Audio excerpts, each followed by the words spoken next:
vem falando sobre a educação física como componente curricular. Então, ela foi reconhecida legalmente é, como componente curricular na educação básica no artigo 26, parágrafo 3º da LDB. Você pode conferir a lei na íntegra no nosso livro digital que está disponível no ambiente virtual de aprendizagem. Os estudos revelam que um bom desenvolvimento das habilidades motoras favorecem e tem relação com o desenvolvimento cognitivo. Para a Organização Mundial da Saúde, a OMS, a inabilidade motora está associada a algum grau de comprometimento em tarefas cognitivas e visoespaciais. A educação física, dessa forma, pode contribuir para pensar com clareza, desenvolver a criatividade e o raciocínio lógico, estimular a memória e a concentração, resolver problemas, promover a disciplina e a determinação, desenvolver a comunicação e a expressão, favorecer e potencializar o desenvolvimento das específicas componentes curriculares, estimular a curiosidade, a concentração e a consciência de grupo, que são elementos importantes para a aprendizagem dos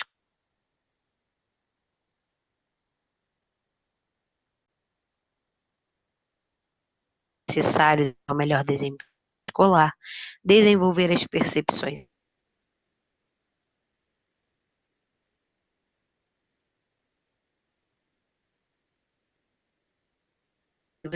é, e dessa forma a gente pode dividir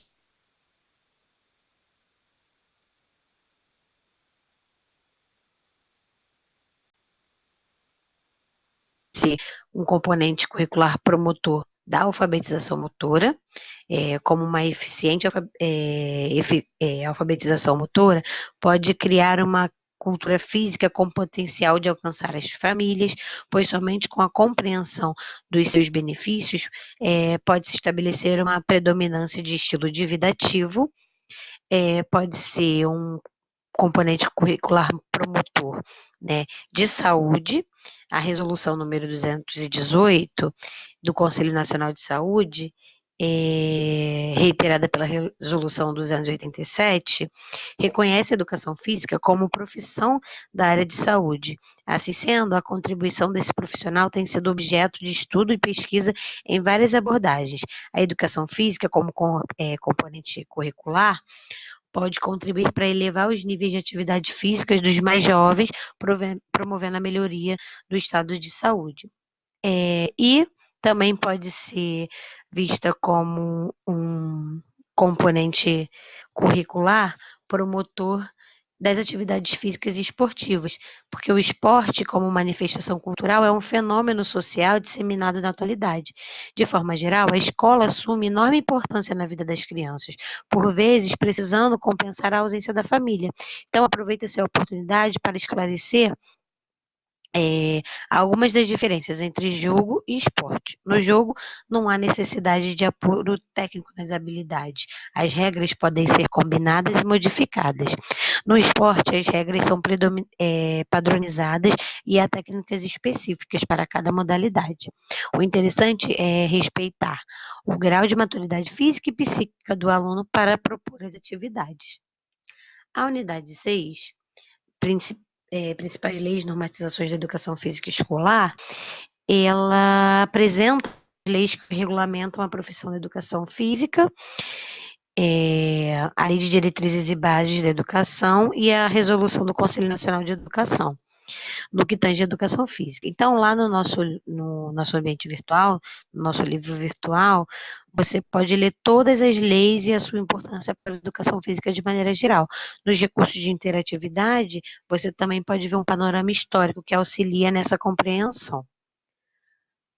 A unidade 7, o corpo e o movimento, vem explicando essa dualidade, né?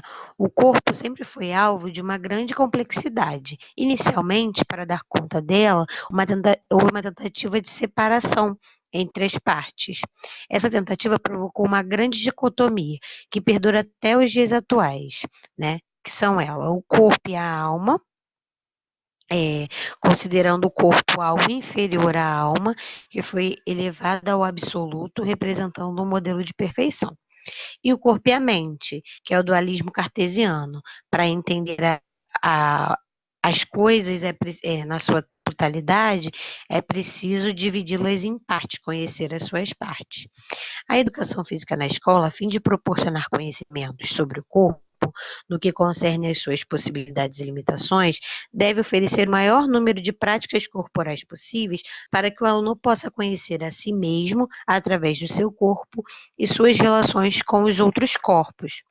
O corpo, como a materialidade do ser humano, é o sensível e a extensão. O corpo é algo inacabado quando se considera somente sua dimensão biológica. Nesse sentido, é preciso entender o corpo não de maneira isolada, mas que corpo, mente, alma e ainda qualquer outra parte deve ser entendido como um único e mesmo ser em sua totalidade, denominado ser humano.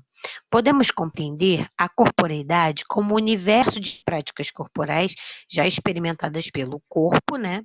No nosso caso, pelo aluno, e que, a partir das experiências vivenciadas por ele, foram incorporadas ao universo corporal do sujeito.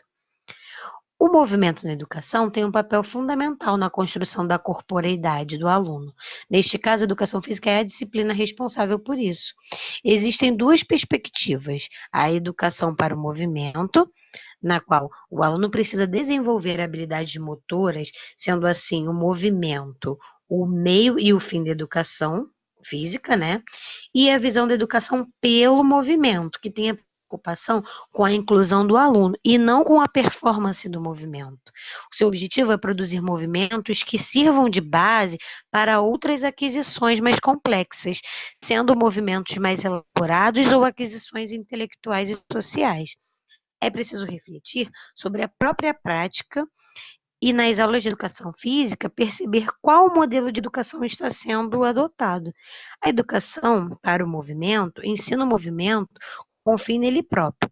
Já a educação pelo movimento busca conjugar os fenômenos motores intelectuais e afetivos, garantindo uma educação psicomotora de base.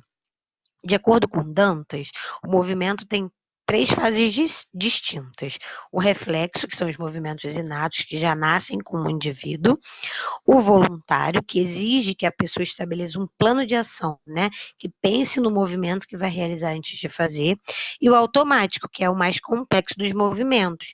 É algo que é possível através de uma quantidade considerada de repetições de um determinado movimento voluntário, que resulta em uma automatização dele. Podemos perceber que há um processo de evolução na educação física no que se refere ao corpo e movimento. É possível perceber um rompimento com o modelo cartesiano, que a gente já citou lá atrás, para um que privilegie não somente a execução de movimentos de maneira isolada, mas através deles o desenvolvimento do ser humano em sua totalidade. No nosso livro virtual, você vai poder conferir as funções psicomotoras e as atividades que cada uma com seus objetivos específicos para desenvolver cada uma dessas funções. A unidade 8, Jogos Cooperativos como Recurso Pedagógico, vem explicando o que são os jogos cooperativos, né? A diferença entre os tipos de jogos e eles inseridos no nosso planejamento. Então, o jogo, ele é um fenômeno de caráter fundamental e universal e está inserido na condição existencial humana, além de auxiliar no estudo contextual dos povos e contribuir para o descobrimento da significação da vida de cada homem. Pode ser entendido como patrimônio cultural humano. Através dele é possível tornar o complexo mais simples é fundamental na formação da personalidade e, por último, ele é essencial para a criança, mas pode ser utilizado em todas as idades. Piaget, é, ele apresenta algumas classificações dos jogos, né? Jogos de exercício simbólico e jogos de regras. Os jogos de exercício não modificam as estruturas do pensamento, são jogos de repetições mecânicas. O jogo simbólico exercita uma forma singular do pensamento, que é a imaginação, estimula a criatividade. E os jogos de regra envolve a utilização de regras mais complexas,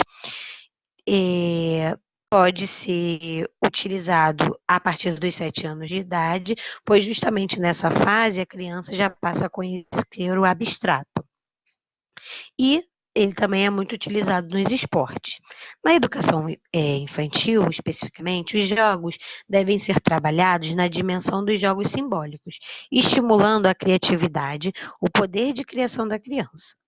Não haveria sentido em ensinar jogo de exercício para crianças na escola, pois o que ela poderia aprender ou quais seriam as contribuições para a educação, uma vez que não modificam nenhuma estrutura do pensamento.